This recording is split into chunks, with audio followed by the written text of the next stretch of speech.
You got to go online, Mr. Chair. There we are. Good afternoon. Today is Friday, April 9th, 2021. Voting list number 6. Let me start with 26. Do we have any concurrences? We do. Let's start with those. House Bill 30, which is the Office of People's Counsel, their climate thing, the senators put on a purely technical amendment to the title of the bill. Move to concur. Second. Second. All in favor signify by aye. Aye. Aye. All those opposed, nay. Motion to concur. Passed. What about the next one? House Bill 419, which is Delegate Qi's bill on the Advanced Clean Energy and the Maryland Clean Energy Center. They added one category. It's funny, to my the- daughter, my youngest, she has a big one Griselda. that's called the Excuse me. Chris. Griselda. That's what I'm getting right She here. does it for her TikTok. Chris? Atterbury has two small. Chris. Yes. Why are you Chris. still here? She's on TikTok. Let her go. Let's Let her try go. Anyway, House Bill 419 from Delegate Qi. The Senate added one category to the definition of advanced clean energy. They added renewable chemical production. Move to concur. Second. All in favor signify by aye. Aye. Aye. Opposed, nay. Motion passes. House Bill 606, which is the limited income mechanisms and EUSB enhancements. The Senate updated language. We originally had a short-term special fund, and we were going to take Reggie money for 2 years and send it that way. Instead, the supplemental budget number 5 took care of that. So the Senate took care of the amendment with that and just made sure that anything that was unspent in fiscal 21 would be added to the required appropriation for fiscal 23. So the funding, the 20 million is no longer going to be coming from Reggie monies. It's going to be coming from supplemental budget number 5, which was funded by the feds. Do we want to concur? Is that Yes. Yeah. chair? All right, move to concur. Second. Identical to Senate Bill 392, which is past second reading on the House floor. All right. All in favor signify by aye. Aye. Aye. Opposed, nay. Motion carries. You're done with me on that. Okay. Anyone else? Tiffany? Yes, I have two.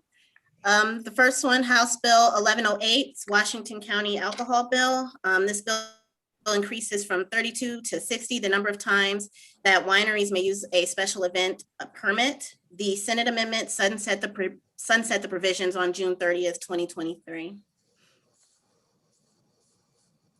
Is there a motion on that? Move approval. Move to concur.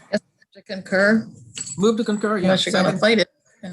All right. All in favor signify by aye. Aye. Opposed, nay. Motion carries. Okay. The next one is HB 1210, which is the Speaker's Corporate Diversity Bill. The Senate made the following amendments to the bill. Drinking. They expand the list of Oh, great. entities. Temple areas drink, I'm pretty sure that's wine. Did someone? Hey, Did guys, someone say something? hold on, Tiffany. Guys, please be mindful. We're doing this. We need to make sure that the background noise is muted. Go ahead, Tiffany. Okay.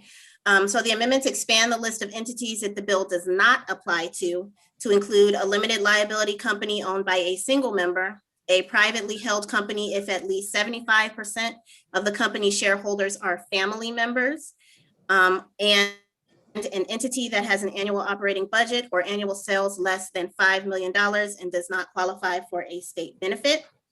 The amendment also strikes language relating to. Excuse me a second, Tiffany. Who wants the motion not to concur? Mr. Chair, I was just going to say, I didn't know if we need a motion or not. That 5 million is kind of a big step, I believe. Look, We're Not to motioning not concur. to concur. Not to Move concur. not to concur. Second. All in favor signify by aye. Aye. Aye. Opposed, nay. Tiffany, we need point conferees. Yes. Davis, Wilson, and Dumay. Okey-doke. Davis, Wilson, and Dumay, all right. That'll shake them up. There you Woohoo. go. Okay, that's all I have. Those are all the concurrences that the two of us have. You don't have any, do you, Laura? Okay. So voting list 26. All right, let's get to the list now. House Bill 124.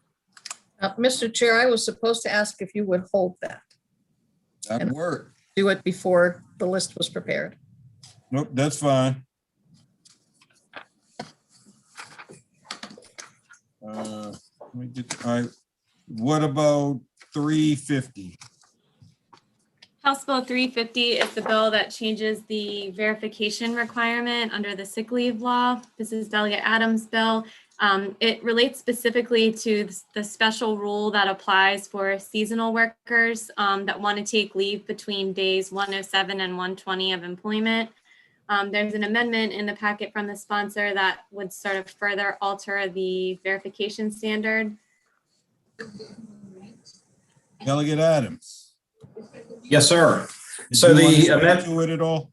I'll just briefly, I'll just say to you that the amendment that the committee is looking at is the one that the Senate adopted and passed. My understanding, or maybe, Laura, did they pass the Senate bill? Or is that? I was not aware of that. No, okay, so what the amendment does is it puts it in a posture where the Senate would move that bill if we move first. Sorry, that's what's happening here. They're waiting for us to decide what to do. Whose committee is that? Whose committee is that, Mr. Chair? Probably finance. I don't actually see a crossfile in the system. Is it? It's Carosa, and Okay. it may not be a cross file. She and I didn't work necessarily. Okay. Yeah. Together. Then they don't need to wait on us. Well, I would like to see it, but that's only because I think we're only talking about 13 days that we're extending the period so we can include seasonal employment. I mean, it's a narrow bill. Delegate Tracutian, did you have your hand up? No, I was just not finding the cross file either. It looks like it's House Senate Bill 594. Yeah. And it is still in finance. Yeah. And I hate to be a naysayer, but is it my understanding that when this passed, the Healthy Family Bill passed, that this was sort of a hard-fought piece of a compromise? Or at least that's what I have been. Yeah, this was part of the understanding. negotiation with the Senate. Correct. And we just passed this whatever number of years ago? Should we Correct. 2017. perhaps move unfavorable at this time? I would second that. Chairman, Sir. just to follow up on those about the compromise, I think they just added the days wrong, which is why this bill's here. I think Delegate Adams can explain better than me, but in the room counting the beans on this, but I think they passed the bill. They thought they had a compromise, and we did all these end of session gatherings. Oh, it's going to be okay. And then like, whoa, we're short like 14 or 13 days. I just want to share that with everybody. Mr. Chair, if there's a motion of unfavorable, I'm going to ask that we withdraw the bill so we don't, I'd like to bring it back next year and try again. Understood. Can we withdraw would we be willing to withdraw the motion for unfavorable? Absolutely. And then Delegate Adams, are you asking to switch the motion to be withdrawn by sponsor? Yes, please. All right. Madam Vice, so that's a move. Somebody say second, please. Second. All right, Madam Vice Chair, Yes. Delegate Brooks, Yes. Delegate Fisher, Because the sponsor wants to do it, yes. Delegate Queen, Yes. Delegate Turner, Yes. Delegate Rogers, Yes. Delegate Carey, Yes. Delegate Jackson, Yes. the hell is that? It's his yes. feedback. Oh, That was Jimi Hendrix. You said, did Delegate Pippi say yes? yes, Mr. Chair. Delegate Mouts? Yeah, it's a painful yes. Delegate Wilson? Yes. Delegate Impalaria? Yes. Delegate Branch? Yes. Delegate Valderrama? Aye. Delegate Walker? Excuse, Mr. Chair. Delegate Chi? Yes. Delegate Adams? Thank you, Mr. Chairman. Yes, and I'll lobby the committee next year. Delegate Arentz? Yes. Delegate Fennell? Yes. Delegate Charkoudian? Yes. Delegate Howard? Yeah. Delegate Crosby? Did he say aye? Got it. Delegate Watson? Yes. Motion carries. All right, for 5 to 83, what I'd like to, this is the bill that we did with, yesterday morning, the Senate version. Up front, I will tell you, I'd like to move it and get it in that posture, but then after that, I'm gonna hold off on reporting it. I've had discussions with ENT, and so we will, after that, I'm gonna hold off on reporting it back to them. Okay, Mr. Chairman, the reprint and the amendments number 100316 include Delegate Adams' amendment. So it will conform to what Senate Bill 414 was reported, adding the Secretary of Transportation to the Tree Planting Commission. That's fine. Well, for me anyway. So is there a motion on that? Move the Bill, amendments. favorable. Second I'm on gonna the count Need to one of move the those. amendments? Second, So moved. yes. All in favor signify by aye. Aye. Opposed, nay. Delegate Charkoudian?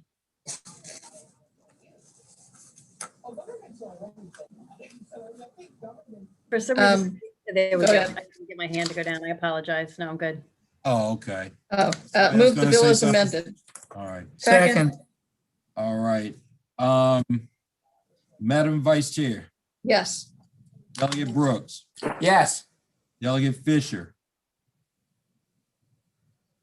No. Delegate Queen, Yes. Delegate Turner, Yes. Delegate Rogers, Yes. Delegate Carey, Yes. Delegate Jackson, Yes. Delegate Pippi, No. Delegate Mouts, Nope.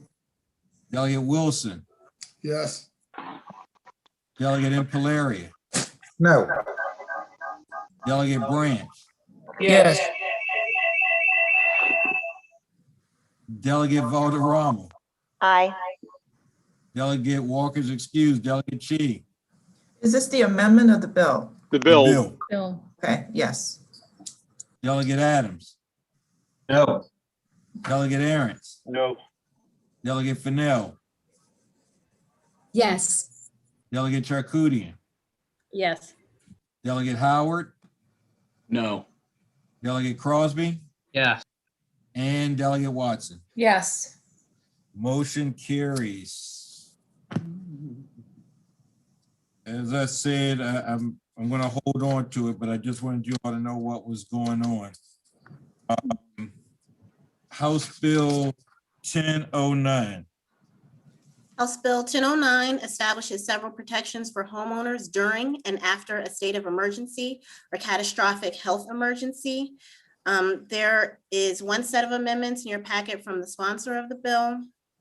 The bill is introduced. Hold on a This second, would've- Tiffany. Hold on a second.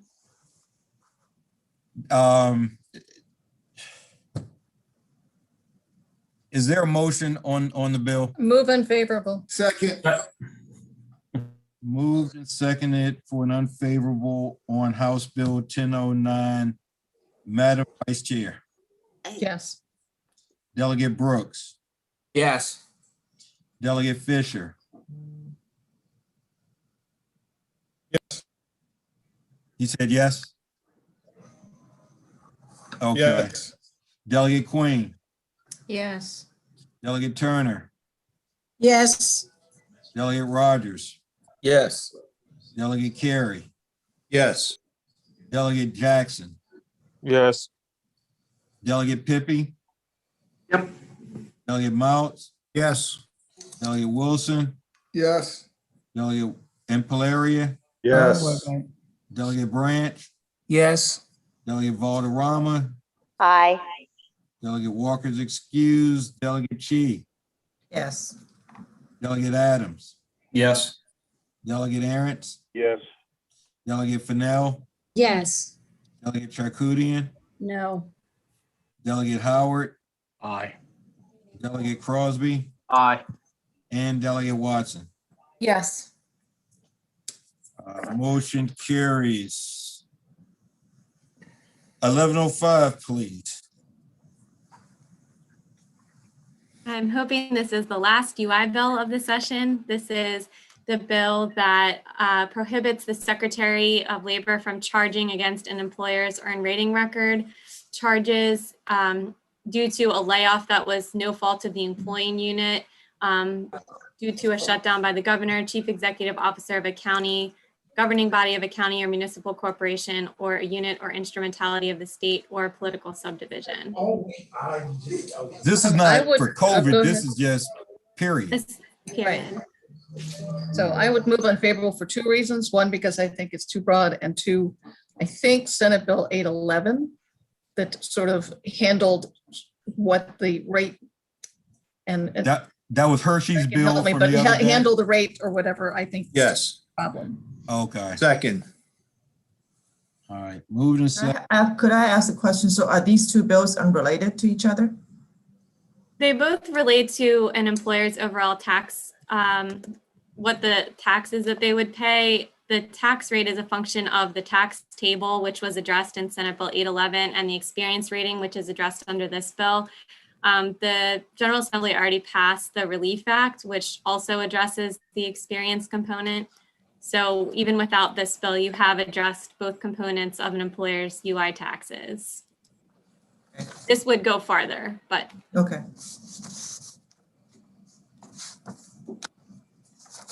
All right, Delegate Fisher. How does it go further? the Relief Act was essentially saying that an employer's pre-pandemic claims experience is what would be used if it's better. And it applies that sort of whatever period is better would be used until the second July 1 after the state of emergency ends. So it is tied to the current state of emergency. Delegate Weibel's bill is not tied to any point in time. It just says that an employer would not be, their experience rating would not be affected if there's a layoff due to like a government order to shut, for the employer to not operate. Isn't that pretty straightforward though? I mean, and obviously you're the council, but it just, for me, it seems much more straightforward to deal with it because, you know, it's an executive order. You had to lay people off, your employment insurance rates increase, and this fixes that.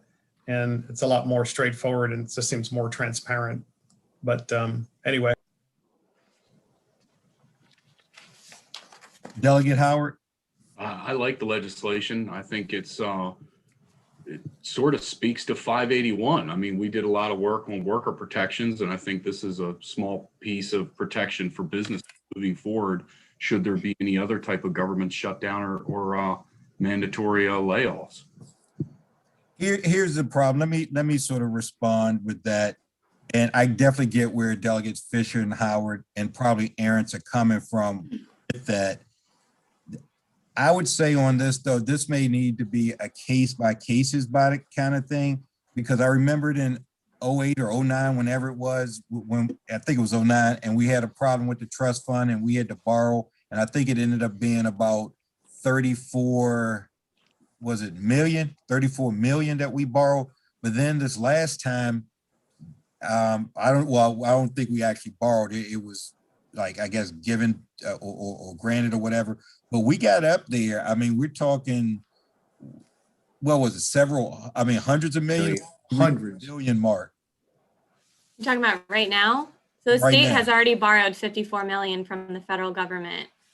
However, with the governor and the General Assembly putting the 1.1 billion in the trust fund via Senate Bill 811, the state is going to be using the federal dollars to repay the loan. Right. I guess that's where I'm getting at. The numbers are so astronomical, or potentially could be, if we put a lot in there and say it, we don't know that there'll be federal dollars the next time or whatever the case may be. And we've already would have put this into law that if something like this happens again, I don't know. It's making perfect sense in my head. I just can't get it out to you all what I'm trying to say, other than the fact that the numbers are unknown and we would essentially be holding harmless for something that we have no idea how big that bill would be. So that's all I'm getting at. Delegate Arrington, Delegate Charkoudian. I guess my point would be is yesterday when Hershey brought his bill in, and that addressed part of the need. The guys that this is going to help, the people that it's going to help are the people that have been suffering the most. The bill that Hershey put in helps them a little bit, but don't forget the people that were declared important during this pandemic, they're not being held, there's no harm to them at all. And the harm's all fallen on these businesses that the governor or somebody decided was not essential. And I kind of like the idea, and I understand your point about it may do something, but we didn't know what COVID would do, and look where we're at. So I would support this bill, but thank you. All right. Is there an amendment? Is there any amendment we could do to make it better in your head? I guess That's what I was going to ask. Like that vehicle we did for the federal dollars for 581 and the funding mechanism. Well, let me go to Delegate Charkoudian and then let me come back to you. Let me see if I can think this through real quick. Delegate Charkoudian. Thank you, Mr. Chair. Yeah, I appreciate the spirit of the bill. I had a component in my bill that was similar to this. Delegate Carey had a component in his bill that was similar to this. And ultimately, we moved away from it because we did two things. We froze the actual experience rating with one bill that was in the Relief Act, and then Hershey's bill the other day set us up so that we could actually get to a different table. So the combined effect of those two things does a lot of what this is trying to do. I understand that this is sort of looking forward beyond COVID. And what I would say is Delegate Carey's bill also, he's got, I think it's your bill, Delegate Carey, jump in if I have this wrong, is the study bill, the overall study bill of which some of my pieces ended up in there, and some of my pieces I know, and probably some of yours as well, we're looking at this issue of experience rating overall. So looking really at, is the experience rating the right way to do this? And I think within or does it, like, for example, from a worker perspective, the concern is, does it create an incentive for an employer to fight a worker's legitimate claim? But from an employer's perspective, I think this is one of the legitimate concerns about the structure that we have. And so my sense is the issue has been resolved as well as it can be for the next 2 years. And we really have a chance to look at what Delegate Weibel's doing when we do this study. And so I would say there's no need for the bill at all, but I would point, because of the study, and I would point to, for folks who are interested in saying, like, here's what we're doing about it, point to the place where 2 years from now, we'll have a new solution for the long term. Delegate Howard, and then Delegate Carey. Well, I would make those same arguments for 581. I wish you would have made those arguments in the committee hearing for 581 because they're applicable here. This is a solution for businesses. And we just talked about a verbal amendment about putting the same type of funding mechanism into this bill, which would be federal and state dollars that we did for 581 into this bill. I mean, that's just the way I feel. I mean, we didn't study worker protections.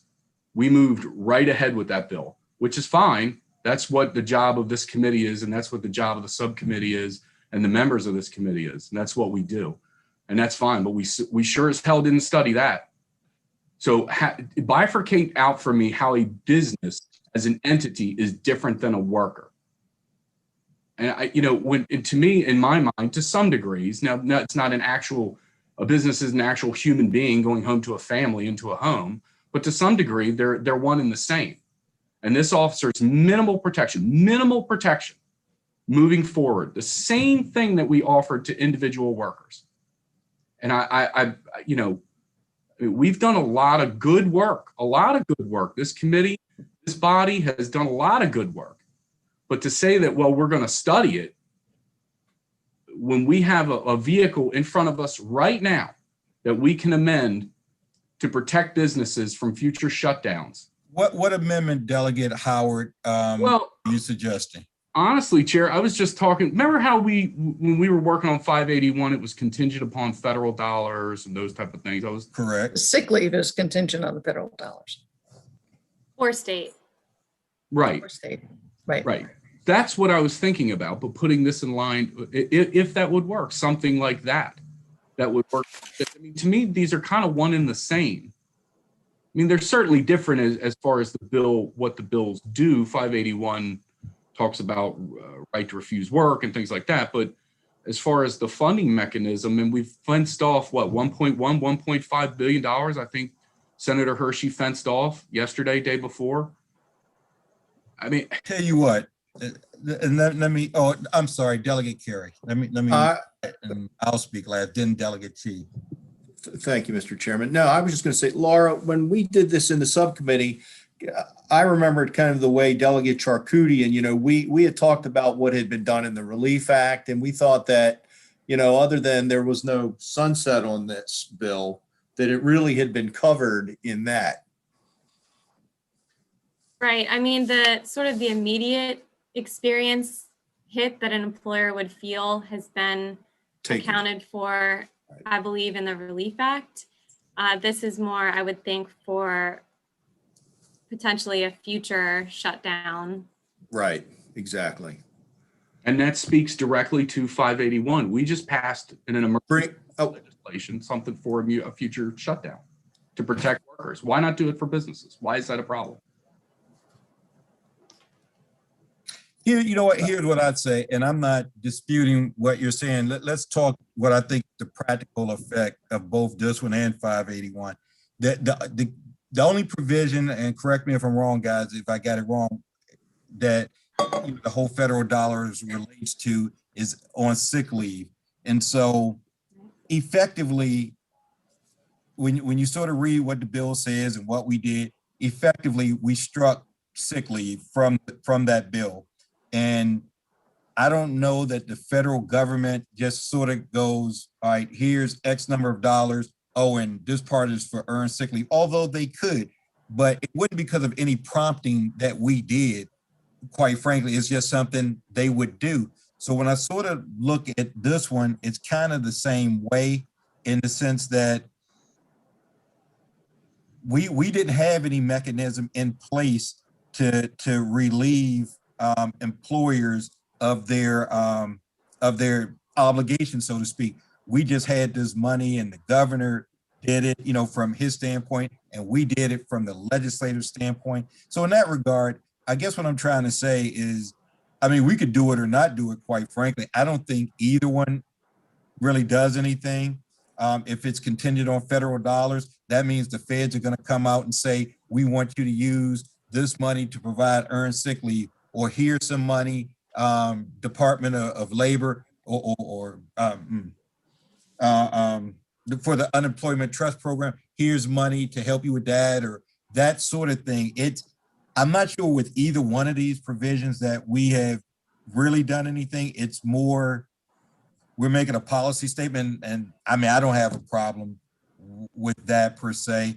I guess what I would say, because the likelihood of it going from start to finish in the next 2 work days that's probably the real issue. So the question becomes, what we would really be doing on this is we can make a statement this term or this session for committee, but it's not going to get through the House and the Senate and all of that in the next 2 sessions. I don't have a problem and that's why I brought it up, because I wanted to have this discussion. And, if you all wanted to vote, I was fine with that.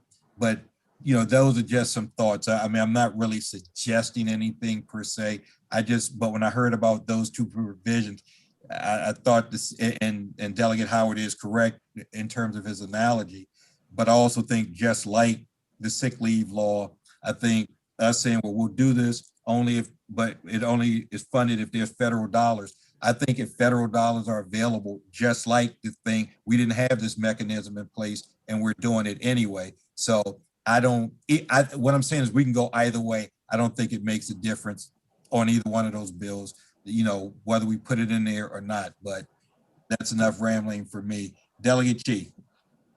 Thank you, Mr. Chair.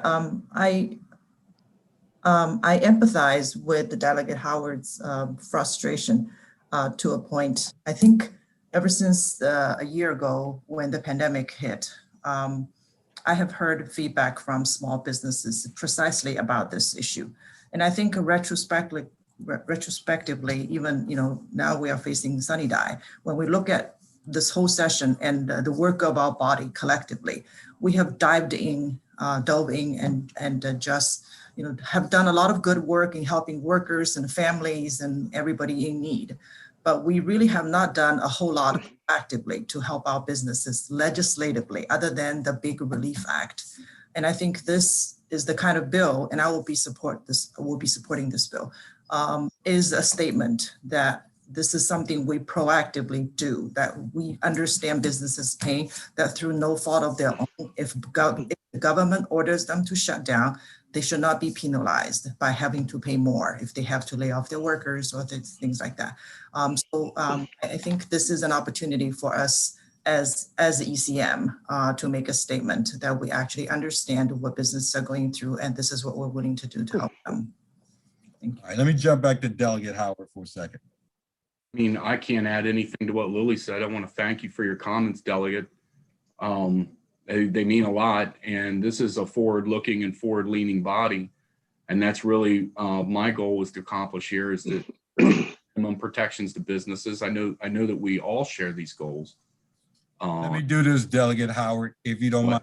Essentially, you're offering an amendment to the bill that says if there are state or federal dollars available, what language, guy, counsel, somebody?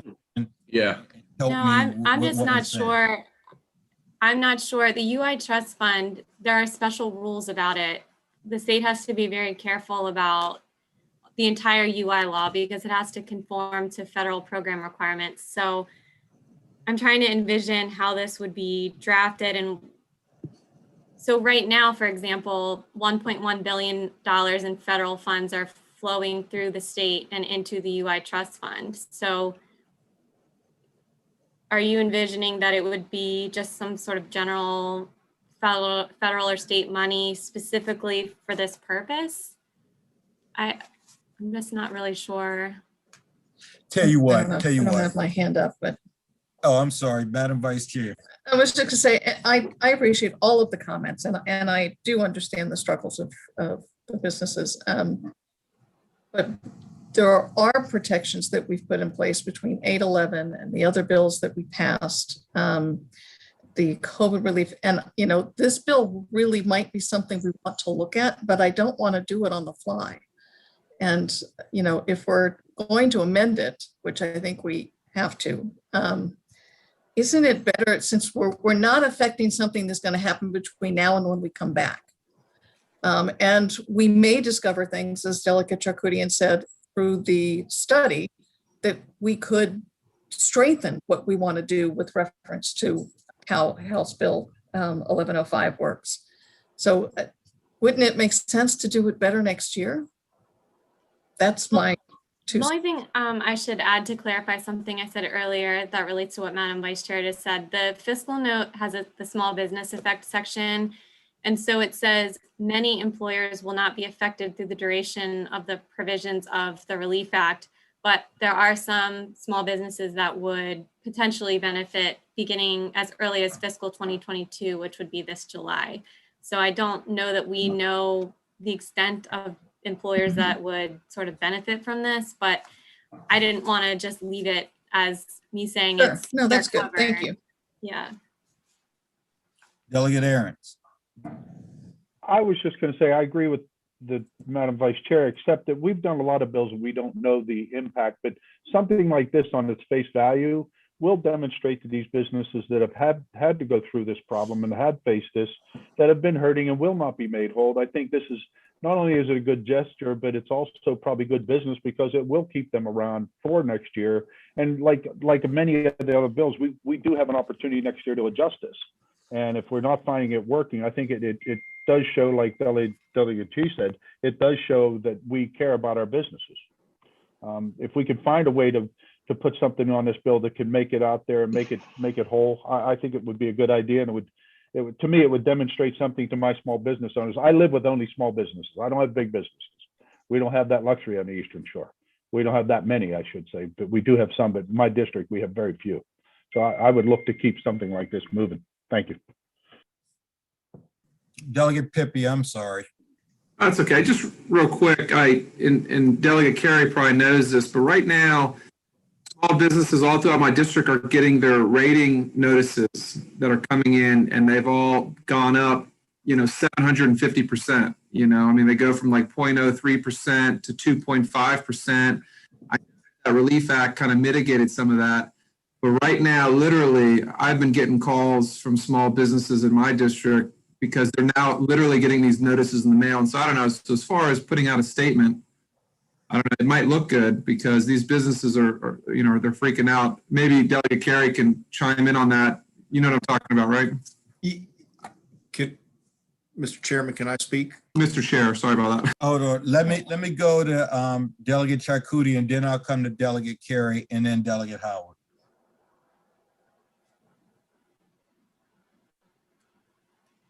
Thank you, Mr. Chair. I'm not sure if I was going to, I was actually going to speak to that very same thing. So I don't want to take away from Delegate Carey, but what I was going to say even before you asked that question is I think we need to remember the problem before us, and we could take this step and vote this bill and have it not make a difference to anybody because and so then we can feel good about like, oh, we did something for small businesses. But really the things that we did for small business that makes a difference is we already froze their experience rating. But the bigger problem, experience rating matters, but the thing that matters even more than that in terms of what they're paying, and this is the emails you're getting, Delegate Pippi. What matters even more is what table we're in. And the table that we're in comes from how the whole system is doing. And the system is not doing well right now. So that's why we're in the worst table. So even though all of those businesses that are writing to you and saying, I thought you froze our experience rating, we did freeze their experience rating, but they were in table, I don't know, A or B before, and now they're in table F. So even with a frozen experience rating, which is what this does, this bill, if we're in table F, everybody is just paying way more. So Hershey's bill and the 1.1 billion from the federal government is the biggest solution to this. And that's what pushes us back to table C. And the concern that I have, because it's so complicated and so many moving parts, and if these folks aren't paying in, then you could actually have a situation where if folks aren't paying in, if you don't think through all the moving parts, if folks aren't paying in, you could have the whole system affected by it. And so even if you were freezing their experience rating, you could actually end up moving to a new table, which was bad for everybody. So I think that I thought that the Unemployment Insurance Committee considered this bill. I think there's something there. It's why all of us had pieces of this notion in our bills. But I do think there's more moving parts, and there's this combination of the rating and the tables and the economy and it's just not as simple as a quick amendment that I think we can do 3 days before the end of session. And I say that concerned about the very same businesses, but not wanting to send a false sense of hope, because I know that several businesses in my district are reaching out to me and saying, you all advertised that you had frozen the experience rating, you all bragged about it, and now I'm paying more. They're paying more not because of their experience rating, but because of the table that we're in, and that's why we have to address that. They're paying more because they were shut down. And that's what Delegate moved Carey? the table. Yeah. Let me see if I can do this. Laura, are you there to help me? So as we know that there are two pieces to this. There's the experience rating, and then the effect, and that has to do with laying off people. So that part, as Delegate Charkoudian was saying, that's what we kept whole in the Relief Act. We said you're right, Delegate Fisher, they shut businesses down. So they said, through no fault of your own, because you did this, we're going to hold your experience rating, we're going to hold you harmless, essentially. These are my words. But they were paying out claimants, so the trust fund was dwindling down. So we went through about $1.6 billion. We've been through about $10 billion, I guess, $1.6 billion in state money and over $8 billion in federal money through this whole thing. So in that second part, that's what Delegate Charkoudian was talking about too. We depleted the whole fund or most of the fund. And that's why you're getting those letters, because they went from table A at $25 a person a year to table F to replenish the fund, which is $187 a year a person. What Senator Hershey's bill that we're gonna hopefully pass tonight does is it takes us from table F to table C. But that doesn't happen until 2022.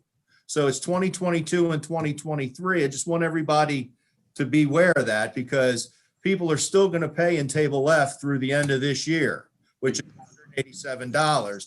Then it's going to go from $187 down to $85 a person here. So it won't be until 2022 and 2023 that they'll begin to see these reductions. So again, I think what Delegate Weibel's bill did was it did those same things, but it did it in perpetuity. And we were like, well, wait a minute, right now, we've got it covered through the pandemic. I think we're going, what, Laura, 2 years beyond the end of the state of emergency?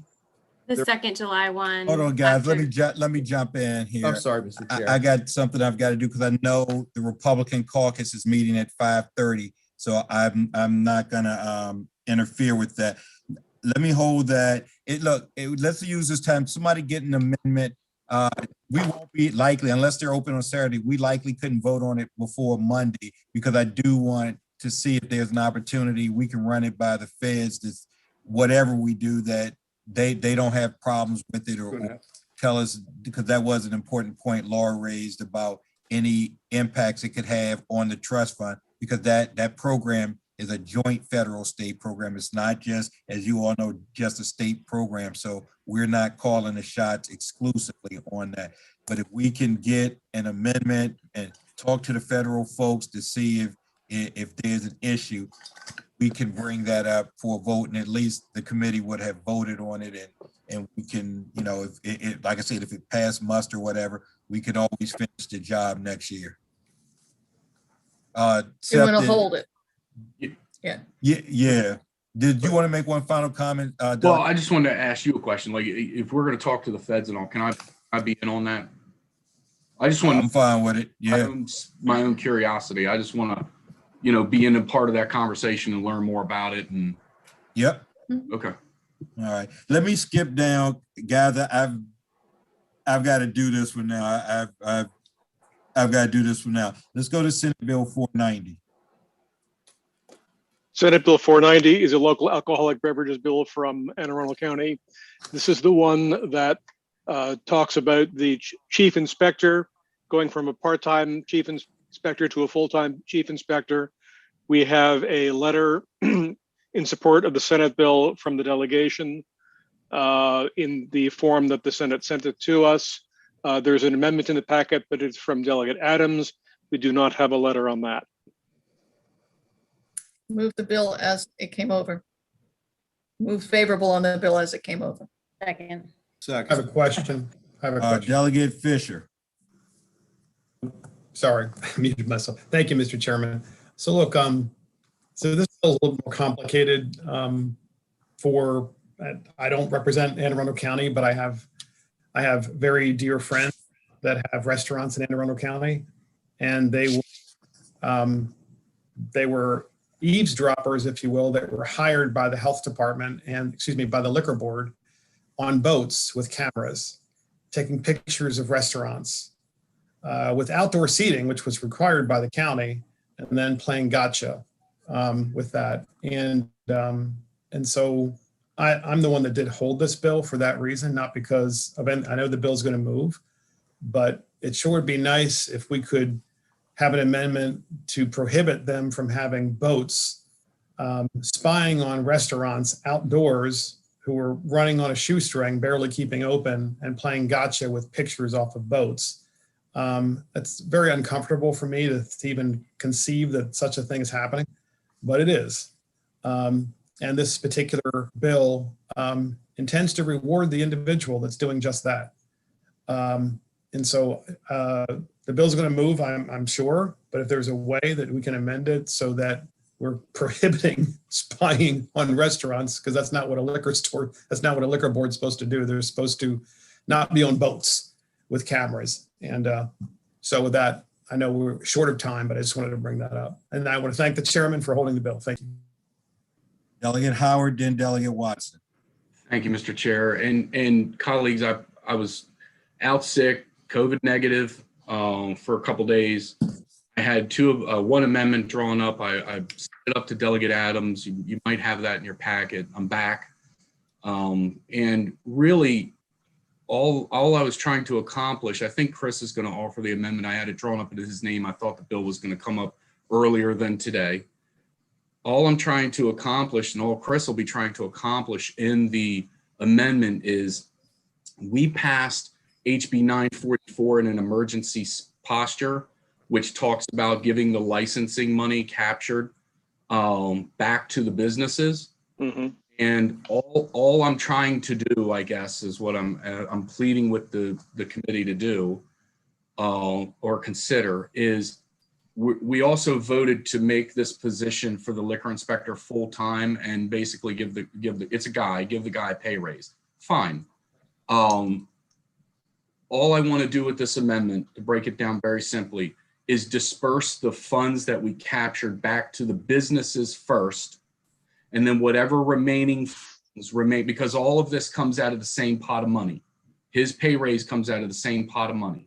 So I want the government appointee to go second, and I want the businesses to be first. Disperse the monies out back to the licensees, the businesses. Whatever's left over would be, if they vote to give them a $30,000, take it from 11,000 and plus $300 a month incrementals to $30,000. If there's $20,000 left over, he gets his $30,000. I don't care, or whatever. After that, it just moves for his salary is his salary. All I want to do, and Bob, I thank you because I know you're trying to clear up my thoughts. Is just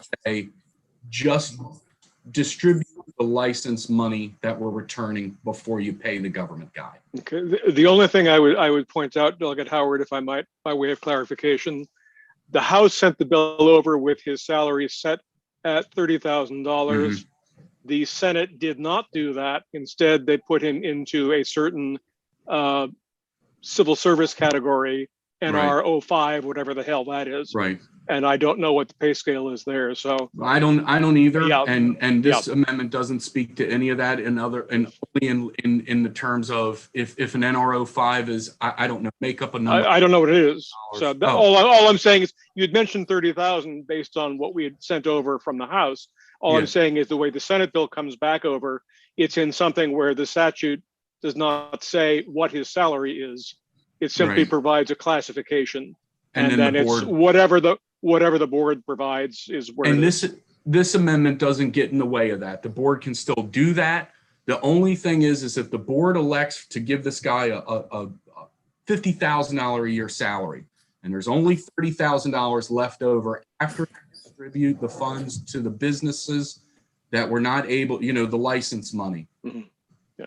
That's it. That's what he gets that year. The next year, what if the board said you get $50,000? The very next year, he gets $50,000. We got to wrap it up. Yeah, and let me say this, guys, and I'll hear from Delegate Watson and Delegate Branch before I do. I'm sympathetic to the points that are being made. This is way too deep for the rest of us in terms of being an Anne Arundel County business.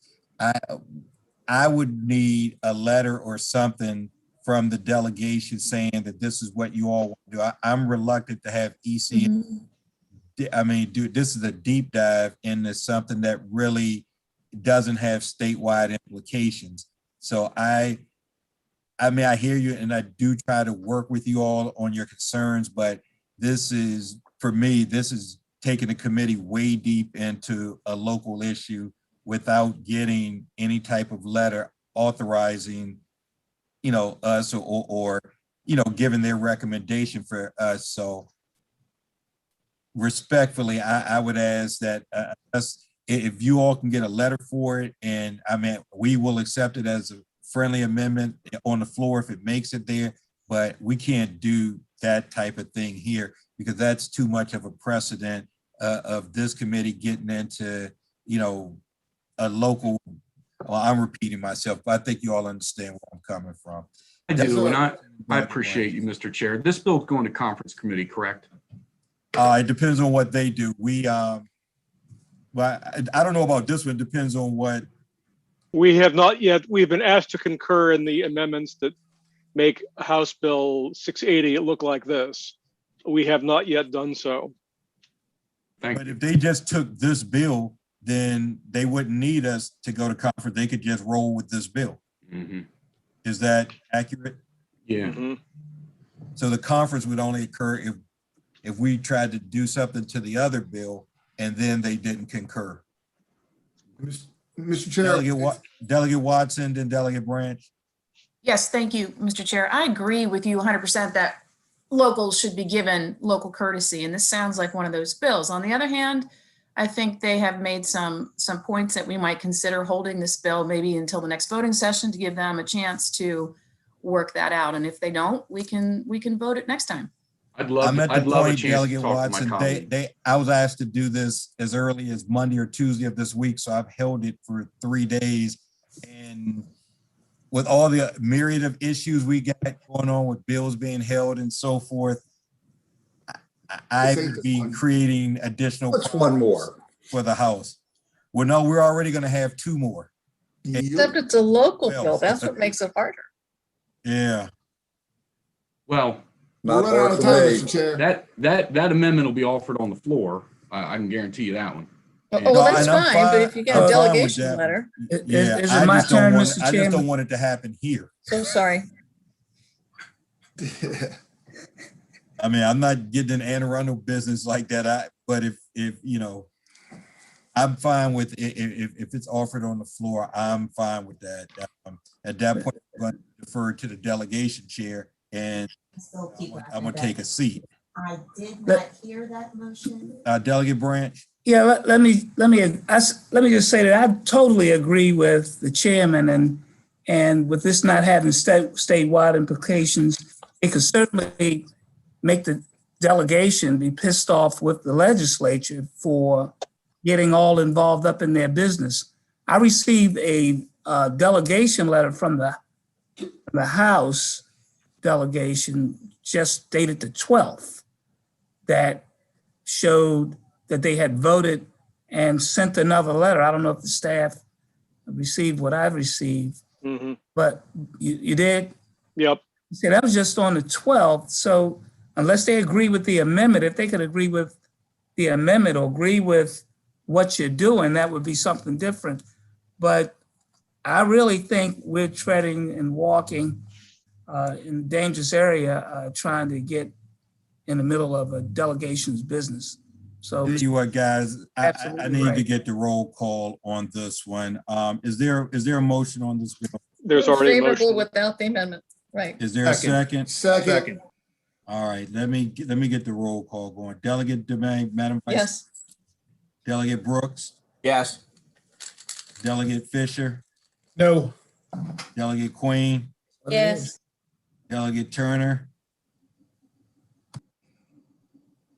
Is you're Yes, yes, I'm here. Yes. Delegate Rogers. Yes. Delegate Carey. Yes. Delegate Jackson. Yes. Delegate Pippy. No. Delegate Mounts. Nope. Delegate Wilson. Yep. Delegate Impalaria. Nope. Delegate Branch. Delegate Branch. You're muted. Yes, yes. Delegate Valderrama. Respectfully, Delegate Howard, aye. Delegate Walker's excused. Delegate Chi. Yes. Delegate Adams. No. Delegate Arentz. No, sir. Delegate Fennell. Yes. Delegate Charkoudian. Yes. Delegate Howard. No. Delegate Crosby. Delegate Crosby. I don't see him. All right, he's excused. And Delegate Watson. Yes. All right, guys, I know y'all got to get to caucus. Apologize for me for making you all 5 minutes late. We will hold on to your list though. We're going to continue working off this one, so don't trash it, please. Looks like Crosby's the only one that got the caucus on time. Chair. Sir. Caucus. So if that amendment's offered on the floor, you're going to defer to the delegation chair? I am. Excellent. Thank you. All righty.